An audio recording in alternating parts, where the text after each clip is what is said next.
Hello everyone, welcome to my YouTube channel Smita अंतलं. So आजचं भाऊचा धक्का आणि आजचं इव्हिक्शन म्हणजे ते शॉकिंग होतं की हॅपी होतं? तुम्हीच कमेंट्समध्ये सांगा. आय वुड से की जसं चाललेलं तिचं म्हणजे ओरडणं, किंचाळणं, भांडण करणं अननेसेसरी, म्हणजे तन्वीने तिला छान डिकोड केलेलं की मुद्दामून भांडायची, भांडणं उकरायची आणि समोरच्याने एखादा काहीतरी चुकीचा शब्द वापरला की तोच घ्यायचा आणि त्याच्यावरनं मुद्दा वाढवायचा. सो हेच तिचं सगळं चाललं होतं. आणि आज भाऊच्या धक्क्यावर भाऊने दाखवून दिलं, तिचा सगळा गेम विशालच्या अवतीभोवतीच आहे. तिचा स्वतःचा काहीच गेम नाहीये. म्हणजे इव्हन टास्कमध्ये मी पण सांगितलेलं, की टास्कमध्ये पण ती सगळं जे विशाल सांगत होता तेच करत होती आणि तेच ऐकत होती. तिचं म्हणजे आता असं झालेलं आहे ना, की सगळं तिचं विशालच्याच पुढे अवतीभोवती चाललंय. आणि म्हणजे जाताना म्हणजे जेव्हा इव्हिक्शन झालं, अनुश्री तिच्या कानात बोलली सुद्धा, की "मी तुला सांगत होते, पण तू माझं ऐकलं नाही." सो तिने ऐकणं गरजेचं होतं. मध्ये होतं तेव्हा ती उलटं जेव्हा अनुश्रीने टोळी सोडायचा निर्णय घेतला आणि तिने सांगितलं, की "मी टोळी सोडते." तेव्हा पण ती अनुश्रीला टॉन्ट मारत होती, की "मी बाकीच्यांसारखे पत्ते आता उघडणार नाहीये. माझे पत्ते मी नंतर उघडणार आहे." मेन गेम हाच आहे, की तुम्हाला सगळ्यात जास्त तुम्हाला असं वाटतं, की तुम्ही माझी एक जर्नी तयार करेन आणि माझे मेन पत्ते मी नंतर उघडेन. पण ते पत्ते उघडायला तुम्हाला वेळ तर मिळाला पाहिजे. तुम्हाला वेळच नाही मिळाला, तुमची वेळच आली नाही, तर तुम्ही कसे ते पत्ते उघडणार? सो काय बोलायचं म्हणजे या गोष्टीला? आणि नंतर मग तुम्ही हे जे त्यांचं रिलेशनशिप चाललेलं, ते इतकं सगळं क्रिंज वाटत होतं. म्हणजे बघायला कोणालाच आवडत नव्हतं. एक तर आपला कसा 8 वाजता प्राईम टाईम असतो. म्हणजे तिथे सगळी फॅमिली बघत असते आणि तिथे ह्या लोकांचं हे चालू असतं. आणि त्यातल्या त्यात कसं यंग लोकं आहेत, ते करतायत. जसे आता प्रत्येक ठिकाणी विलन असतात प्रत्येक सीझनला. तर तसं मागच्या वेळी म्हणजे निकी विलन इन द सेन्स निगेटिव्हमध्ये दिसतात तसे. ते निकी होती. पण तिच्याबरोबर तो अरबाज होता. म्हणजे ते कसं आहे, एक यंग कपल होतं. दोघंही यंग होते. ते तसं काहीतरी करताय. तर ते लॉजिकली पण ते बरोबर पण वाटतं. आता इथे तुमच्यामध्ये वयाचा एवढा अंतर आहे. म्हणजे तो जवळ-जवळ 47-48 आहे. सो तुमच्यापेक्षा डबलने तिथे जास्त आहे. तर ते तुम्हाला कळत नाही. तो माणूसही सांगत नाहीये. म्हणजे इथे बिग बॉस पण तुम्हाला तिथे क्लिअर कट सांगत नाही. तुम्ही दुसऱ्यांना विचारताय, की तुमचा हा गेम काय? तुमचा तो गेम काय? राकेशला आणि तन्वीला बोलत होते, की तुमचे या आठवड्यात तुम्ही पहिले 3 दिवस दिसलात नाही. जेव्हा तुम्ही यांना क्वेश्चन करता, तेव्हा मग तिथे विशालला पण बोलायचं ना, "बाबा तू तुझं खरं वय पण सांग." आणि तिथे मग संस्कृती आणि रेवा आले, तर त्याहीनी पण त्याच खरं वय नाही सांगितलेलं आहे. तर ते एवढं क्रिंज दिसत होतं सगळं बाहेर आता. लोकांना म्हणजे बघताना कम्फर्टेबल वाटत नव्हतं. तर फ्रँकली स्पीकिंग मी तिच्या फॅन्सना हेच सांगेन, की प्लीज तुम्ही निगेटिव्हिटी काही करू नका.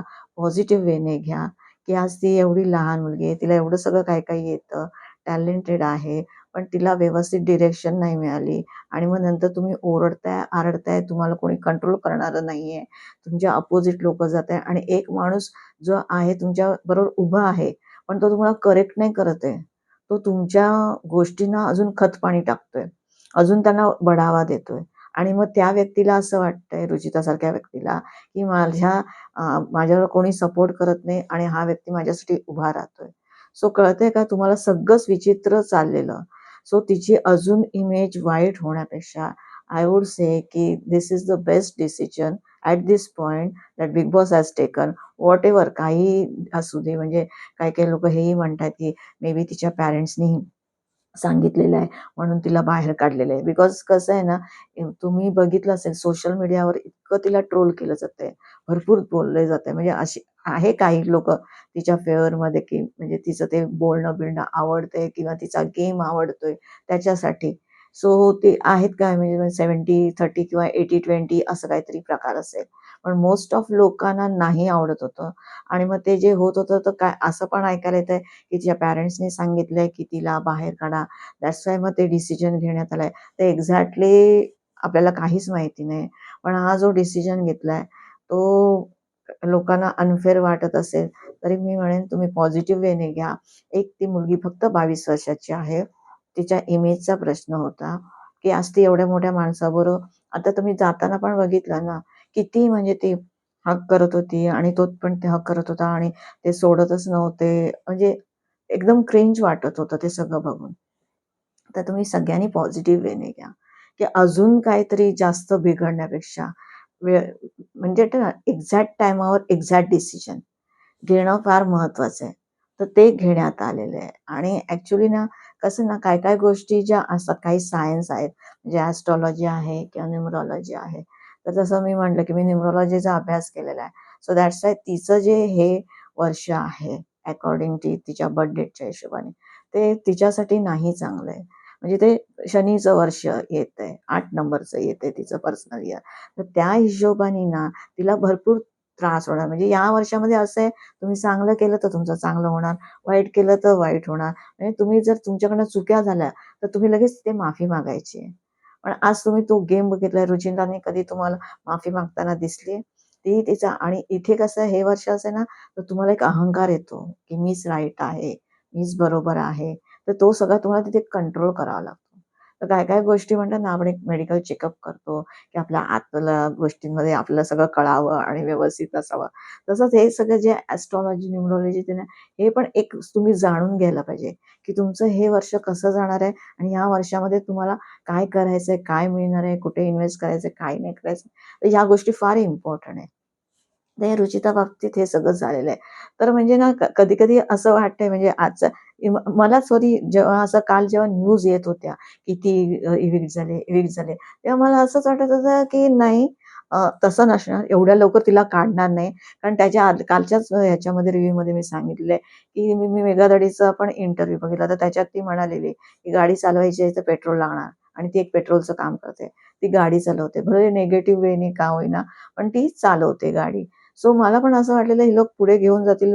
विनिंग क्वालिटी तर नाही दिसत आहे. ती जिंकणार नव्हतीच. पण तिला म्हटलं पुढेपर्यंत तरी जाईल ती.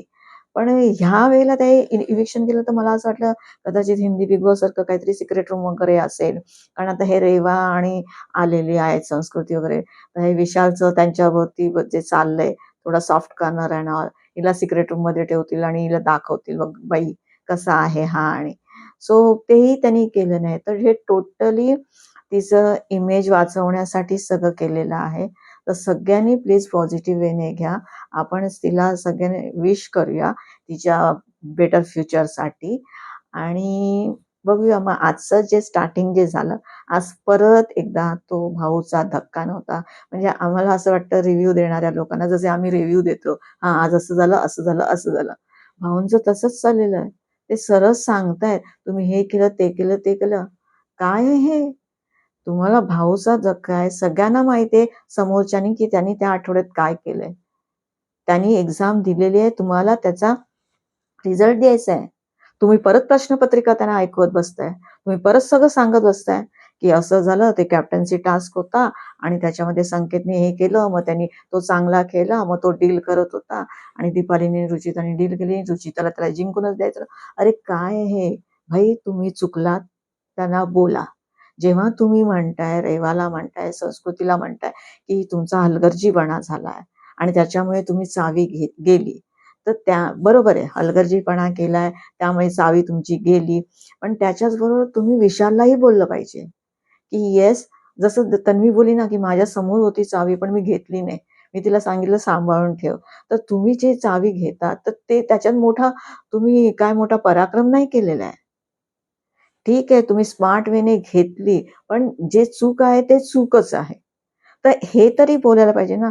तर तुम्ही त्याला त्या सर्व मास्टर माइंड बोलून मोकळे होतायत आणि तुम्ही हसतायत, हसण्यावारे सगळं घेताय आणि सगळेच तिथे ती रुचिता पण हसते.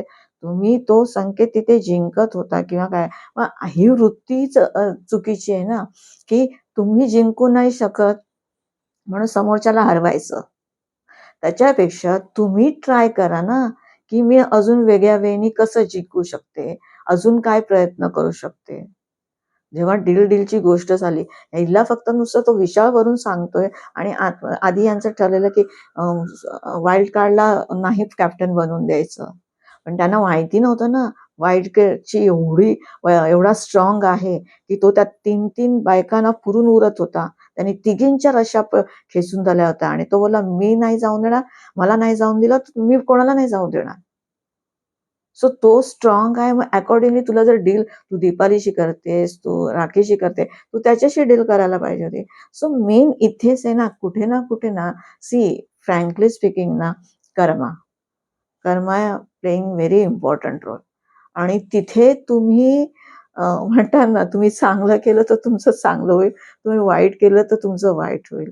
तर जेव्हा तुमच्याकडे ही अपॉर्च्युनिटी आली, एवढी मोठी अपॉर्च्युनिटी बिग बॉसची एवढ्या कमी वयात तुमच्याकडे आली आहे, तुम्ही जस्ट 22 वर्षाचे आहात म्हणताय, तर तुम्ही त्या अपॉर्च्युनिटीचं कसं सोनं करायला पाहिजे होतं. तुम्ही पार त्याची माती करून टाकली. आता काही-काही लोकं तर हे एज आहे, यंग आहे, तिला कळत नाही, असं तुम्ही म्हणू पण शकत नाही ना. आजकालची मुलं आहेत त्यांना भरपूर कळतं आणि उलटं किती काही-काही लोकं किती सेन्सिबली आणि मॅच्युअरली वागतायत आणि डिसिजन घेतात आणि किती कमी वयामध्ये म्हणजे आमच्यासारख्या लोकांना किती वर्ष लागली. एक अचीव्हमेंट येण्यासाठी, पोझिशन मिळवायला. पण आजकालची मुलं हे वेगवेगळ्या रीतीने काय-काय करतात. जसे इन्फ्लुएन्सर वगैरे बनतायत आणि YouTubeवरती, Instaवरती वगैरे आणि किती चांगले अर्निंग आहे त्या लोकांचं आणि किती छान पैसे कमवतात. इव्हन अनुश्रीचं सुद्धा. सो हे खरं प्राउड आहे. म्हणजे प्राउड करण्यासारखी गोष्ट आहे. आणि तुम्ही आज काय करून बसलाय? तुम्ही आज लोकांच्या मागे लागून तुम्ही स्वतःचं नुकसान करून घेतलं. आता भाऊ बरोबर बोलले तिला, की तुम्ही सगळ्या ज्या चाव्या चोरल्या, दोन्ही चाव्या चोरल्या. दोन्ही विशालनीच चाव्या चोरल्या. चाव्या चोरल्या, चावी मिळाली. काय झाला? फायदा झाला का तुला? आज तो नॉमिनेट नाहीये, पण तू नॉमिनेट आहेस. आणि आज तुम्ही तो घराच्या आत आहे, तुम्ही घराच्या बाहेर आहात. काय फायदा झाला? सो व्हेनेव्हर तुम्हाला ही अपॉर्च्युनिटी मिळते ना, तर अपॉर्च्युनिटीचं त्याला कसं तुम्ही कन्व्हर्ट करायला पाहिजे सोन्यामध्ये, हे विचार करणं फार गरजेचं आहे. बघूया मग आजच्या एपिसोड कारण आजचं नाही म्हणजे खरं ही वेळ नव्हती तिची जाण्याची. म्हणजे अजून जरी 2-3 आठवडे किंवा राहिली असती किंवा थोडं म्हणतात ना टॉप 5च्या आधी, फिनालेच्या आधी वगैरे तिला काढलं असतं, तरी चाललं असतं. पण तिला कसं एवढं 1.5 महिन्यापासून भाऊ फीडबॅक देऊन सुद्धा, ती सुधारायचं नावच नाहीये. आज तन्वीला फीडबॅक दिला. तन्वीने कसं लगेच तिचा गेम चेंज केला. आज तन्वी पण तिच्यापेक्षा 2-4 वर्षांनी मोठी असेल. सो ती एक वीक होती विशाल बरोबर. तर तिला कळलं हा माणूस कसा आहे. तिने सोडला ना त्याला आणि तो ग्रुप, नंतर ती झाली ना वेगळी. मग तुम्हाला का नाही कळलं, की आज तुम्ही जर एकटे खेळला असतात, त्याच्या अपोझिट गेला असता, तर तुम्ही पण शाईन झाला असतात. जसं अनुश्री, तिने टोळी सोडली. बघा, सागर फक्त एक डायलॉग बोललाय पूर्ण याच्यामध्ये, पूर्ण आठवड्यामध्ये. तो जो आतमध्ये उलटा-पुलटा रूममध्ये होता तेव्हा. की तुम्ही चावी घेतली, तुमच्या लोकांची फाटली. आता फाटली त्याला पण ते लोकं बीप करत होते. That is different. सो मग तो सागर बोलला ना, "मग तू या लोकांच्या चाव्या चोरल्यामुळे तुझी पण फाटली आहे का?" म्हणजे घरातल्यांनी टाळ्या वाजवल्या तर भाऊ सांगत होते बाहेर प्रेक्षकांनी पण टाळ्या वाजवल्या. सो राइट पॉइंट आहे त्यांचा सागरचा, की अगदी करेक्ट बोललाय. म्हणजे असं बोलणारी लोकं पाहिजे ना, त्यामुळे जो संकेत आलाय, तो व्यवस्थित बोलतोही आहे. मुद्दे पण मांडतोय आणि यांच्यापेक्षा वरचढ आवाजही करतोय आणि खेळतोही चांगला आहे. तर तुम्ही आताही वेगळे होऊ शकला असतात. म्हणजे काही ना काहीतरी तुम्ही डिफरंट करू शकला असता. पण मला तरी तेच वाटतं तुम्ही तुमची इमेज इतकी स्पॉईल केली ना, भरपूर स्पॉईल केली इमेज. म्हणजे बाहेर तुम्ही सोशल मीडियावरती जाल ना, इतकं तिला काय-काय बोललं जातं आणि काय-काय मीम्स वगैरे तयार केलेले आहेत ना, म्हणजे ते काही-काही तर बघवत पण नाही म्हणजे वाचू पण शकत नाही एवढं घाण तिच्या बाबतीत बोललं जातंय. तर मे बी जर तिच्या पॅरेंट्सनी असा डिसिजन घेतला असेल, तर मी तर म्हणेन हा गुड डिसिजन आहे, की अजून इमेजची धज्जी उडण्यापेक्षा बाई तू बाहेर ये म्हणून. सो स्टार्टिंगला तेच झालं. आधी त्यांना भाऊनी स्टार्टिंगनीच केलं तर ते मला तर तो भाऊचा धक्का आवडतच नाही फ्रँकली स्पीकिंग. ते इतकं मिळमिळीत आणि मुळमुळीत चाललेलं असतं ना, म्हणजे अगदी फार समजावणीचा पण खालचा थर, गुडी-गुडी आणि ते सगळं, तर बिलकुल मजाच येत नाही बघायला. पण ठीक आहे. सो त्यांनी मग ते राखीला आणि रुचिताला समजावलं, की तुम्ही जसं तुमच्या रिलेशनशिपच्या बाबतीत तुम्ही विचार करताय, ती चक्कर येऊन पडली, हिने पाण्यात जाऊन उडी मारली. त्याचं तुमच्यासमोर ते दोघं उभे आहेत ते स्ट्रॉंगली कसे उभे आहेत. राकेशला बघा, विशालला बघा. तर त्यांनी ते समजावण्याचा प्रयत्न केला. नंतर मग ते वाईल्ड कार्ड्सवरती आले. तर ते वाईल्ड कार्डने आले तर काय केलं, संस्कृतीने काय केलं चावीचं, रेवानी काय केलं चावीचं, ते सगळं झालं. म्हणजे ते तुमच्या कशात चुक्या आहेत, निष्काळजीपणा, हलगर्जीपणा, किती ते शब्द, काय गरज आहे एवढे सगळे शब्द बोलायची. कळलं बाई चुकली ती, चुकीची गेली ती. आणि मग ते सगळे एक शब्द नंतर म्हणे तुम्ही काय केलं, त्याच्यावर पाणी शिंपडलं. तर मग त्याने काय केलं, त्यांनी तर पूर्ण अर्धी बाटली पाणी टाकलं. तर मग तेच ते झोपून देत नव्हता. नंतर त्याने काय केलं, त्यांनी सगळ्यांची जाऊन झोप उडवली, सगळ्यांच्या अंगावर जाऊन पाणी फेकलं. तर तुम्ही वाईल्ड कार्ड होतात का चाइल्ड कार्ड होतात, असं सगळं त्यांना टॉन्ट मारला वगैरे. नंतर मग रेवावरती आलं, की म्हणजे सगळ्यांचं हेच होतं, की तुम्ही बघून ते तर चुकल्याच आहेत दोघी, की म्हणजे तुम्ही गेम बघून आलेला आहात आणि तरी पण तुम्ही असं सगळं खेळताय आणि असं सगळं खेळलात. तर ते कुठेतरी सगळंच चुकीचं झालं.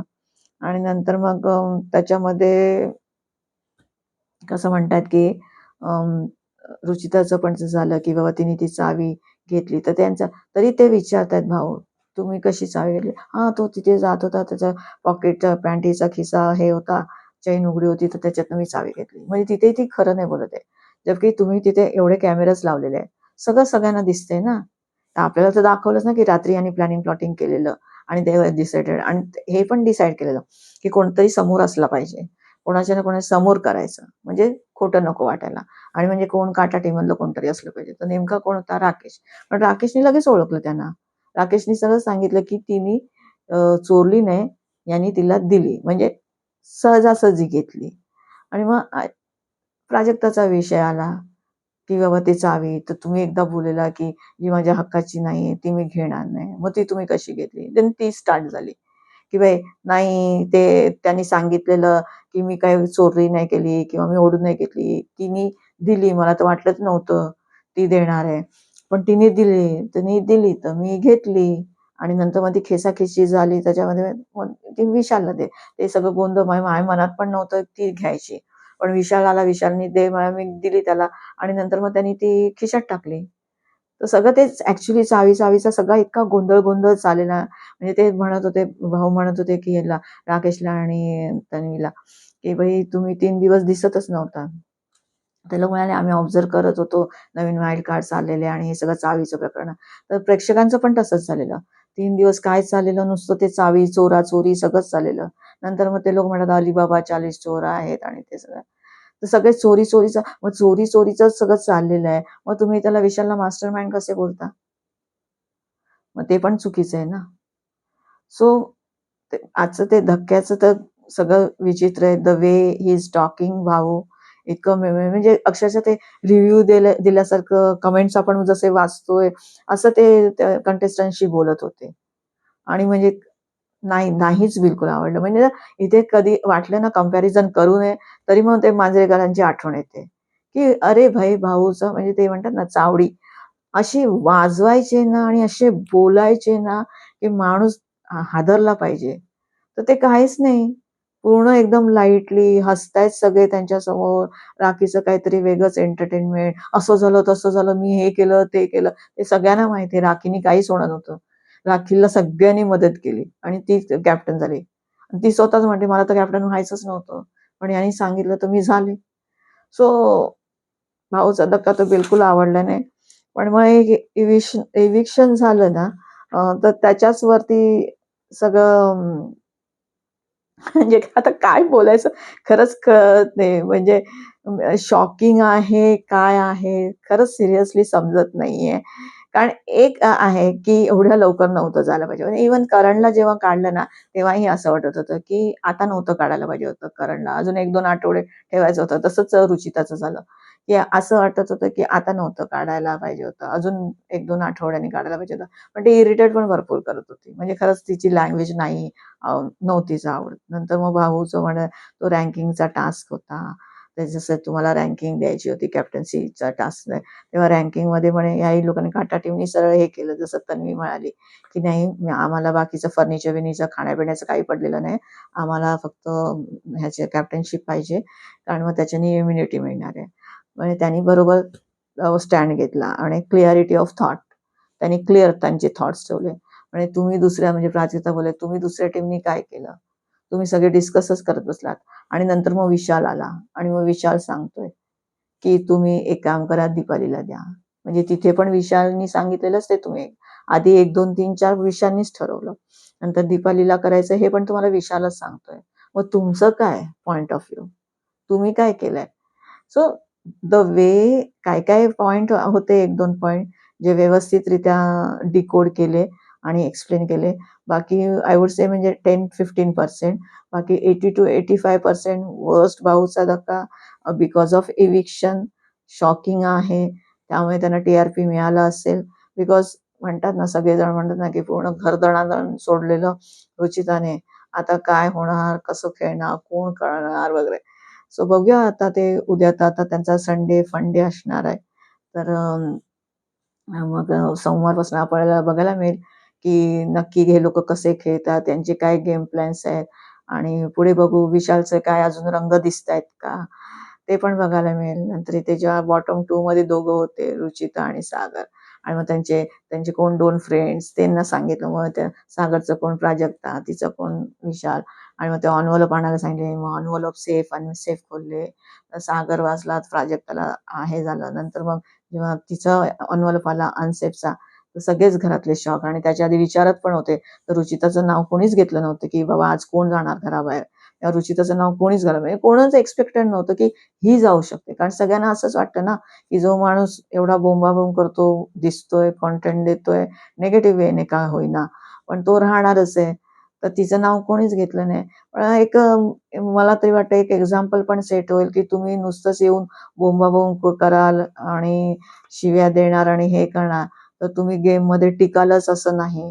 तुम्हाला डिसिजन पण घेऊन म्हणजे काढायचं डिसिजन घेऊ शकता. म्हणजे आता बिग बॉसचं असं झालं, की एवढं त्यांना कंटेंट मिळत होता, तरी त्यांनी तिला काढलं.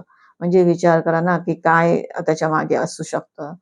सो आपल्याला ते काय रिव्हील तर होणार नाही, आपल्याला कळणार तर नाही. सो जो डिसिजन होता, शॉकिंग होता. म्हणजे चांगला होता की ती गेली, पण ही वेळ नव्हती तिची जाण्याची फ्रँकली स्पीकिंग. अजून 2-4 आठवड्यांनी जर तिला काढलं असतं, फिनालेच्या आधी वगैरे 1-2 आठवड्याआधी, तरी चाललं असतं, की तिला अजून थोडं तिला डोस देऊन आणि सांगून समजावण्याचा प्रयत्न करायचा होता. पण मी म्हटलं तसं जर तिच्या पॅरेंट्सचा डिसिजन असेल आणि तिची इमेज फारच खराब झाली आहे सोशल मीडियावरती. सो तो जर डिसिजन असेल, so I would say well end good. So आपण तिला विश करूया, की तिच्या पुढच्या करिअरमध्ये तिला चांगलं यश मिळो आणि तिला चांगलं सगळं तिचं हो, की आपण दुसरं काय करू शकतो. सो भेटूया आपण उद्याच्या एपिसोड संडे फंडेमध्ये काय आता परत हे लोकं गेम्स खेळणार आणि तेच सगळं टाईमपास होणार आहे. आणि सोमवारपासून नवीन गेम चालू होईल. मग काय बघायला मिळतं, काय डायनामिक्स चेंज होतायत, कसं खेळतायत, तर ते बघायला मजा येईल. सो भेटूया आपण उद्याच्या एपिसोडमध्ये. जर तुम्हाला माझा व्हिडिओ आवडला असेल, तर प्लीज लाईक, शेअर आणि सबस्क्राईब करा. Thank you.